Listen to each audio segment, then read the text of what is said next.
All right. Swole Sisters. Cool. We're on. You're supposed to say worldwide. I said Swole Sisters. Oh. I know, you said it like you were reading it. You're like, Swole Sisters. It was so subdued. Worldwide. There we go. That's the stuff. Oh, hold on. I'm trying to get to be able to see the comments here. There we go. I think if I watch it. So yes, funny because that's like one of the major themes of this webinar is going to be deprioritizing. Is that a word? Sure. Beauty. But then I'm just like, can everyone just appreciate Jen and I are both having really good hair days? But the so quality of my hair is not going to have a major effect on how my day goes. It might give it a little bump, but it's not going to like make or break my day. That's the point. That's the point we want to make. So we are here tonight. Oh, sorry, you were in the middle. No, of you go. Point. You go. We are here tonight. You were like ready to discuss a basically this cultural thing that is like out there really heavily right now in the social medias and media in general, which is summer is approaching. Therefore, what must we all do? We must be ready for warm weather. What does that mean? That means you got to lose weight, right? There's this immense pressure, and it's coming not just from socialization, right? Like we all kind of would feel it anyways, but also, of course, there is like billions of dollars of marketing going into convincing us that this is what we need to do in order to have fun this summer. And that is a lie. But anyways, so that's what we're here. Yeah, I would say not even just that, but it's also like a topic of conversation amongst women because we love to talk about that. So like, you know, then you're like, oh, this is what other women are talking about. This must be something that I'm supposed to do. Certainly, that's a really great point. So, you know, the first thing Jen and I wanted to convey is if you are feeling pressure to lose weight or suddenly you're kind of looking, I have like a trunk of summer clothes and, you know, maybe instead of being excited to pull them out, you're a little apprehensive, like, is everything going to fit? Or, you know, things like that. You're really not alone. And feeling this way doesn't mean there's anything wrong with your body. It just means that this diet culture messaging has really gotten under your skin, which I can honestly say, I think is inevitable. It doesn't mean there's anything wrong with you or weak. And you're like, I know, you know, if you've been following us or you've been a Swole Sister for a long time, you know, we never want you to feel like, oh, I shouldn't feel this pressure, right? Because like all bodies are good bodies and like this makes me a bad person if I want to lose weight. It doesn't at all. Like this is messaging that we've been getting before our brains were even fully developed. It's completely unreasonable for us to expect that it's not going to affect us. So if you are feeling this way, it's okay. So yeah, so I wanted to definitely start with that. Yeah, and both Justine and I have talked about our own, like we're going through this too. It's not like we're like, hey, it's summer and everything's great. Like, you know, I'm like, especially like my jeans because I just haven't worn them. I'm like, do they fit? I don't even know. You know, so then there's that and like the thoughts of being in a bathing suit for sure. Like I definitely experienced that. So I just don't want you guys to think that like we don't deal with that and we have just like levitated above all these issues somehow. Not at all. No, we're like deep in it. That's where we're at. We're like, yeah, totally. So we're all in it together. And what we're going to talk about tonight is, you know, why do we think it is an issue? Why, you know, I think maybe spoiler alert, we're going to be advising you, against going on a diet before summer. That being said, we support body autonomy and we certainly don't want you to feel like, I don't know, it's hard to say, like, we don't want you to feel judged by us, but we just like, we don't want anyone to suffer needlessly, you know? So that's kind of my thing. I'm just like, let me try to convince you if you still feel like you need to, it's okay. Like the first 2000 and when did I go to Mexico? That was like a year ago. That was, I just want to say that was the first vacation I ever went on without first dieting beforehand. And that was only 1 year ago. So I am the last person to, judge. But when I think about what message would I have wanted to send myself in 2018, like if I could have said something to myself like, hey, like don't beat yourself up before this vacation, just buy clothes that you love and that fit, and you're going to have a great time, and it's going to actually be less stressful because, we'll talk about it. I think Jen is going to bring up a good point about this idea of like, okay, so you want to lose weight before, summer, but then what happens when summer actually comes? Right. Yeah, definitely.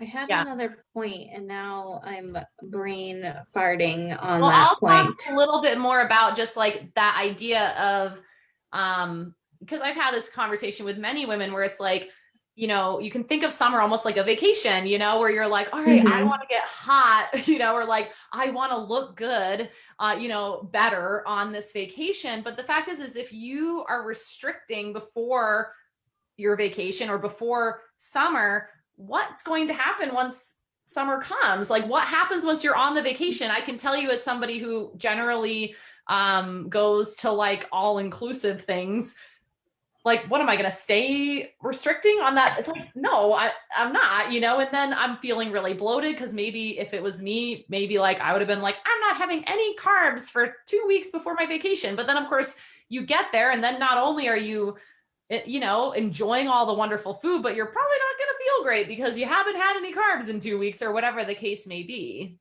Yeah, I mean, not just that, but just the stress you're putting on yourself to maintain that restriction through enjoyable times. You're going to stress about the barbecue. You're going to stress about the day on the boat. You're going to stress about your trip to Maine. What am I going to eat? What's going to happen? So you've replaced the stress about your body, but you're probably still stressing about your body anyway, because like we'll talk about how it's never good enough. And then you're going to add the stress about the food to it. So we're just like doubly not enjoying ourselves. So like, yeah. And I think that it's just really important to point out that changing your body by losing weight or shrinking your body does not fix negative body image.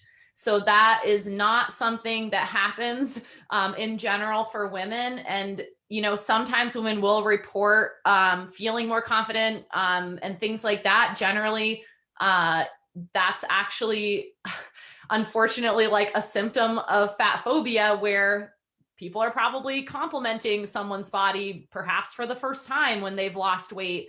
So that's actually not a good thing. It's just highlighting our incredibly fat phobic and beauty obsessed world we live in, that women, are, move in the world.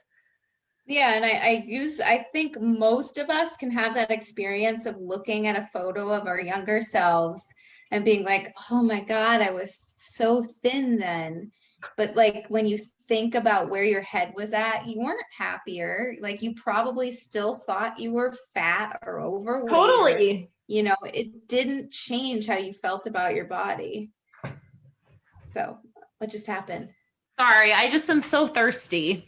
Oh, okay. So my last thing, and again, we're going to get into some potential solutions and different ways to approach the summer. So this is going to end with a hopeful note. But I do also just want to drive home that one of the problems, in my opinion, after knowing everything I know and doing a lot of research and kind of being in this space and still such a newbie, and I'm like standing on the shoulders of people who've done so much research and so much work, and people in marginalized bodies, like that I have like so much privilege compared to those people. But by buying into this idea that you need to shrink your body to go to a beach or have a good time, that is perpetuating diet culture. That's perpetuating fat phobia. Like you are basically participating in and complicit in a system of oppression, because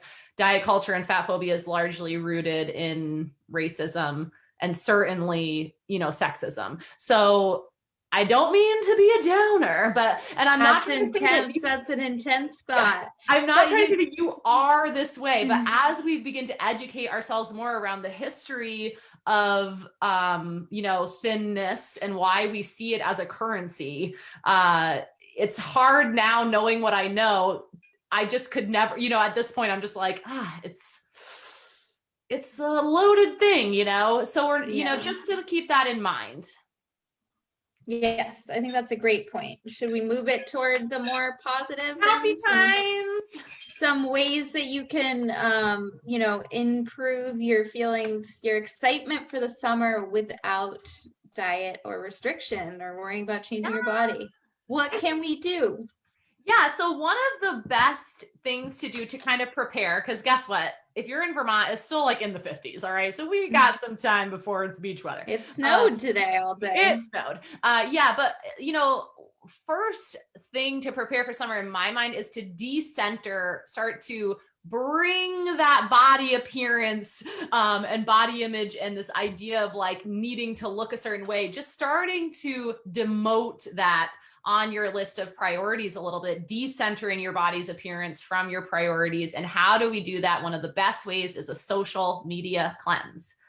Jen, did you ever do a social media cleanse? I can't see you following a lot of people. No, but I think I've followed a lot of fitness coaches accounts, and they post a lot of like photos of them in like sports bras and stuff. So like I don't follow Jill Coleman anymore, and I follow like some, like intuitive eating coaches and just some accounts of fitness coaches that are in, different size bodies. So then that's nice to like see like a large woman on the beach enjoying like in a bikini, like, dancing around in the ocean. Like it just, because like Justine was saying, although we see the models so much, we start to think that that's like what the norm is. But then when you look at the numbers of what was, there was like something about what percentage of the population is like a size 12 or bigger.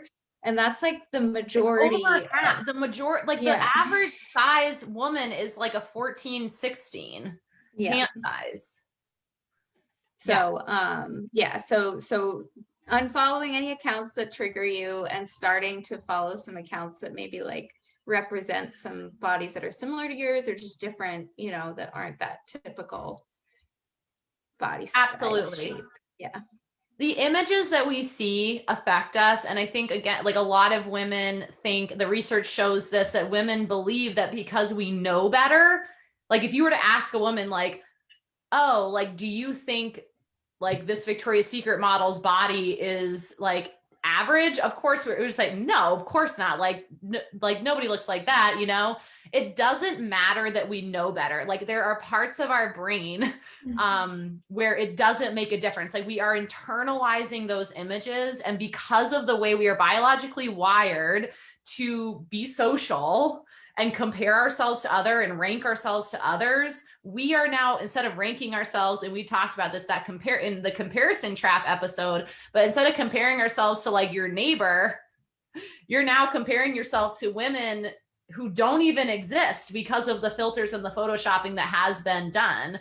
Like, so the images really matter. So protecting yourself, right? You want to care for yourself. This is a kind of self-care where you want to protect yourself from exposure to images or media of any kind that is causing you to have that trigger of something's wrong with my body. I need to change myself. Something's wrong with me. It's like when I go through a breakup, I gotta unfollow, unfriend, hide the guy. Hide the guy. I don't want to see him because that is what helps me move on. It's very similar. Yeah, absolutely. And I can just say from personal experience, it really is powerful to start following women that look like you. And I literally will go on, I'll search on Google just like, plus size models or like female athlete accounts or whatever. And I'll go and I'll follow women. I mean, it is a little frightening what's considered plus size, right now, but yeah, I mean, there's so many women and different shapes, colors, sizes, right? Like abilities, Yeah, so just really seeing that that kaleidoscope of like the human form is very, very healing, and I highly recommend it. Like the worst thing you can do is fill your feed with like Victoria's Secret models before summer. And Yeah. I also just want you to be very aware of like being mindful of the photoshopping. You can follow women who have committed to not retouching photos. And so I could actually make a list of women like that, because that's the other thing. Even though you might find, oh, look, this is like a plus size model. That's so great. But maybe they're doing skin smoothing or, like, smoothing out cellulite and things like that. Like so it can be subtle, but so that's a great first step. And sometimes it's people too, and just like hiding them, like that. Yeah. So yeah, if you're watching this, please let me know if you want the guide. Like I made a guide back in like January about a social media cleansing, and I'd be happy to send it to anyone. But there is like, if you unfollow somebody, the person doesn't know. You don't have to like defriend anyone or like if you're like, oh, like my cousin's doing like a swimsuit competition and like it's really hard and it's showing up a lot, right? Like you can snooze her for 30 days. I mean, there are ways to protect yourself that aren't going to offend anybody, because I understand that. Yeah. Okay, cool. Cool. Cool. I think also we didn't talk about this, but I think it goes along this topic of decentralizing your appearance. And we've mentioned this before, but like stop making this a topic of commiseration with your friends and family. Like, oh, I don't fit in my shorts, the summer, my arms, this, like try to stop making that a conversation topic. Yeah, exactly. Because I mean, I think that, what this kind of reminds me of? It reminds me of a lot of the accounts that I use to try to educate myself on racial issues and like issues of discrimination and equality and things like that. Talk about how one of the worst things that you can do is like act like outraged when somebody who is like a minority or in a marginalized body talks about something that's happened to them that's been like violent towards them or whatever. And a lot of times people, like a privileged person, a white person, will be like, oh my God, I can't believe that someone would say that to you. That's so messed up. Like, and they get enraged. And that's actually like not an appropriate response. And it's like, it's not that you're trying to not feel, because like, yes, we have, like, if you're feeling like, oh my God, I'm dreading going through my summer clothes, right? It's not that that's not a valid feeling, but you have to be mindful of how that is going to affect the person that you're talking to, because like that you could exacerbate somebody else's, experience, or like, and I think that that's just such a good point. I should have brought that up earlier, whatever. But like this idea of like you going on a diet and being like, oh yeah, I'm trying to slim down for summer. And you say that in front of another woman, like who maybe has an eating disorder, or even exactly, which I'm sorry, like a third, I think it's now like 1/3. Is it 1/3 have had or anyway, sorry, I shouldn't be quoting numbers. I don't know, but it's a lot. And I mean, and even if they don't, it's like, what are you suggesting? And I think I've talked about, having coworkers that would come, be like, oh, I'm such a whale, like blah, blah. And I'm like, wow, I'm like, lot bigger than you, and like if you feel like you're a whale, right? So just having that awareness of like how you're affecting the people around you. And it's not that you can't feel that way or you don't have a trusted person to talk to, like, right? Like, so I feel like I could talk to Jen and be really honest with her. But like if I were to but those conversations aren't like, it's almost like gossip the way that we talk about it, like not you and I, but like the way that it's like this, like this commiseration versus it's like gossiping about ourselves. Yeah, versus being like, I am feeling a little bit stressed about this, but like this is how I'm managing it. Like that's what those conversations are. So yeah. Cool. And then we talked about, demoting our appearance as like important and promoting. Take it away. Promoting and prioritizing non-appearance qualities in ourselves and in others. And I would say like making that a challenge for yourself. It's so, as we begin to see people more, we'll probably be compelled, to say like, oh my God, you look so great, or whatever, commenting on appearance. But I would really challenge you to try to think of other compliments for people when you start to see more people out and about, especially as they are wearing less clothing. Yeah. I think, I mean, this isn't like a direct example, but I gave one of those compliments the other day, and the guy was really appreciative. It was somebody from tennis. I was like, oh, your swing is looking really good. And he was like, if it weren't for the pandemic, I would hug you right now. Like, I don't know. So yeah, this idea of like, if you start complimenting people in a different way, you'll start seeing people in a different way, and hopefully start seeing yourself in a different way. Yeah. And one way of prioritizing non-appearance is to start to think about like, what do you want to experience this summer in your body? Like, what activities do you want to do? And making a sort of summer bucket list. The woman that I was reading her material before going live had a great quote, which is similar to what we've been talking about, which is your body is not for looking at, it's for doing things. So what do you want to do this summer? What activities are going to like enrich your life and create a really memorable summer? Like, is it really memorable just to be like lying on a boat, like trying to sit in a way where you don't have any rolls and you're like, that sounds ridiculous, but like that was me for years. Like I literally would sit in ways that were incredibly uncomfortable. Like I would be sitting with my body contorted into a shape because I'd be like, how does this like look like if there's a person over there, like what do I look like to them? Yeah. I totally know that game. Right? Yeah, we all do it, right? And it's like, that is so prioritizing how you're experiencing the summer, right? Not prioritizing how you think people are experiencing the way that you look. Because that's not going to bring you that's not going to bring you joy and like fulfilling experiences. And it's also like pandering to others, and it's pandering to diet culture and all of that.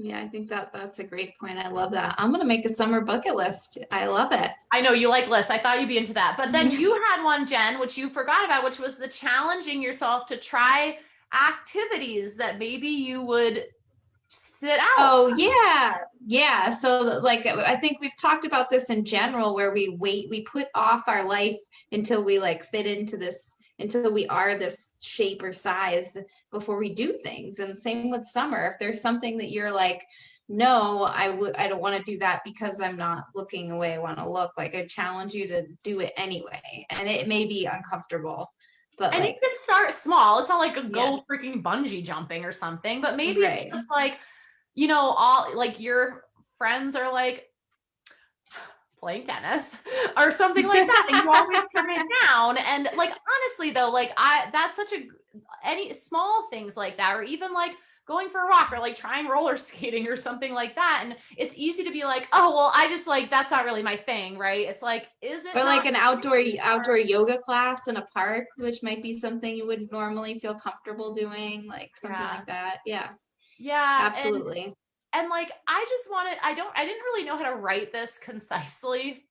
Big surprise. But one thing that started happening to me when I stopped dieting and I was still training, I guess I was in a non-diet phase because I definitely dieted after this, but like there was a period of time where I was like, fuck this, I relapsed, but there was a period of time before I had met you, and I was working out with a lot of women. And like, one thing that was really motivating for me was like, these women were like in awe of the fact that like I was like not eating like diet food, and I was just working out, and I talked really openly about it. And I just mean to say that like you could really inspire somebody. Like if if you had a conversation with someone where somebody's like, oh, like I really wanted to you know, get this for breakfast, but like, of course, you know, summer's coming. And like, instead of being like, oh, totally, you know, being like, actually, you know what? Like, I've really decided to prioritize like all the activities I want to do this summer and like really not, and kind of like lay off the dieting and stuff, you know, I'm like really just kind of looking forward to summer and the body I have. Like, I know that sounds kind of cheesy, but I'm sure you could think of a way to say it. Like, you might really inspire that person. Like, that person might like be like, holy shit, like that's fucking cool, right? So Yeah, I mean, not just that, but like keeping in mind who's listening, what little ears are listening and what little eyes are watching you. You know, I think a lot of women don't think that their kids notice this stuff, but they really do. And I think most of us can like remember our mom's dieting, like we notice those things. So keeping that in mind too. Yeah. Yeah, absolutely. So, you know, I put this one, I didn't write this one down, but I put it in my personal account, which was also like, if you try on your summer clothes and they don't fit, like, I know it's really hard, and I'm not saying throw them out, burn them, but like, go get yourself a few pieces of freaking clothes that you like. And I know money can be an issue. I understand that. Like, it might be like, you're like, sorry, I can't just go buy clothes. Like, I do understand, but if you have the ability, go buy yourself a few pieces, like get a swimsuit that you like, that fits you nicely, you know, and Yeah. you don't have to show your confidence by showing your body. And that is not to say, like, if you want to wear like the tiniest bikini ever, like, I 100% support you. But I'm just saying, conversely, like, a lot of women feel like if they wear like a one piece, it means like, oh, they must be like self-conscious. That's not what it means. Like, a one piece is like, I don't know, that can just be like a lot more comfortable, right? So just really, you don't have to worry about the top falling off. Like, yes. Every time, like, I do not have maybe the big boobs help keep the tops on, but I feel like every time I dive into the water, my freaking top comes off. Or anyway. The bottoms fall off in the waves. Yeah, I'm gonna get a one piece this year. I haven't had one in a long time. I think I'm gonna do it. I want a one piece. Oh, Jen, we should get matching one pieces. Yes, with our matching backpacks. Oh my God. But yeah, so just, you know, yeah, just buy a few things that fit you. Maybe, and again, if you are over your set point right now and you're like, to be honest, like, I probably am just naturally going to like lose some weight, or maybe I'm going to naturally going to gain some weight, you know, because my lifestyle has been weird in quarantine. Like, that's fine. Like, I'm not suggesting you get, you know, immediately give all your clothes away, but it's about body respect, right? Like, you want to be comfortable. And if you're putting on clothes that are uncomfortable, like, that's not really respecting your body, because you're going to be feeling physical discomfort, and that's not going to make you feel good. No. Just want you to feel good. Yeah. Yeah, so don't call. I have these notes. Let me just okay. Yep, got it. I really like this one, which is invest in less in beauty and invest more in things that last. And thinking about like this idea that, you know, like, we're aging, you know, like, we could hurt ourselves at any time, like, we could become sick, you know. So this idea of like putting so much of our, you know, that, like I said, that did I say this to you or on the live, but women spend more on beauty than they do. You just said that when we were talking before. Sorry, re-say that because I interrupted you. Oh, that's okay. This women spend more on beauty than they do on education. That's crazy. Yeah. And so again, it's not, you know, it's not about that beauty doesn't matter, or like, if you think someone's beautiful, you're like bad, or wanting to be beautiful is bad. That's not it at all. It's just that beauty and appearance have become the central focus of the female experience. And that is all, you know, that we're trying to help with, is like, let's get some other things, you know, in that priority list, things that are going to stand the test of time, right? Mm-hmm. Like, yeah. I think about this a lot. Yeah. I just course. think about how if I put so much into how I look, as far as like how I value myself, those looks will fade. and I'll be really upset and it'll really suck. So like I feel like it'll just make aging harder, and it's hard enough as it is. Absolutely. Yeah, so this was great. And I wanted to close the same way we ended, which is having just so much compassion for yourself. And like, I am sending compassion out to you that if you're feeling stressed or anxious, totally normal. And if you feel like you need support, you can always message Jen or I. And we're happy to give tips as needed. You know, like we're not experts, but like Jen said, we're going through all of this with you. And we, you know, the thriving female population, vibrant, thriving, authentic women, that's like the world I want to live in. So that's why we talk about this stuff. Cool. Well, I feel ready for bathing suit season. It's my dance. I gotta get some new, I do need some new bathing suits. You know why? I'm a cheap ass, Jen. That's why. I don't know why. I am such a cheap person when it comes to bathing suits. Can't be cheap. Gotta just get some. I throw down on nice ones. I know, because I need to be more like you in this way. I go to like H&M and like buy a bunch of bathing suits that like kind of fit. Like, I don't even know. Yeah. You know, so that's like a big problem.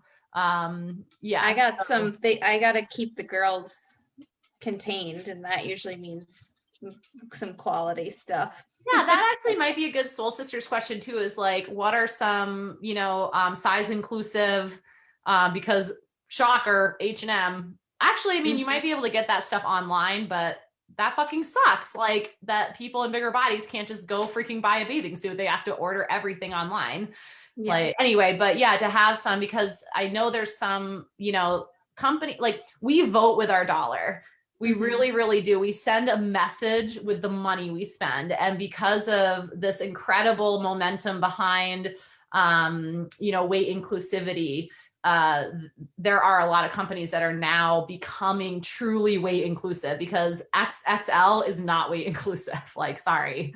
Like, especially, unfortunately, I feel like we're ahead of the game as women. It's one thing where like, I feel like we're getting that more as women than men are. Absolutely. Yeah. Yeah. That's just a side. Get into that though. Yeah.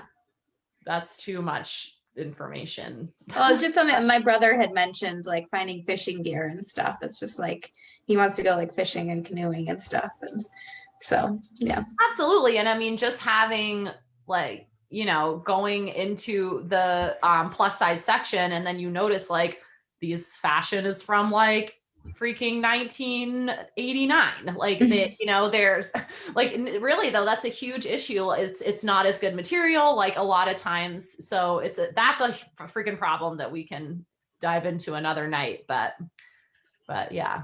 Okay. Well, I think this was good. We had a couple watchers. No, everybody was being quiet today. It's a weird week. I don't think you and I are the only one having a weird week. I know a lot of people I've talked to had a weird week. So it's that super moon, man. The worm moon, my mom said it was. Which sounds terrible. That sounds like a scary monster. Moon worm. All right. Thanks, everybody. I'm going to get off the live. Bye-bye.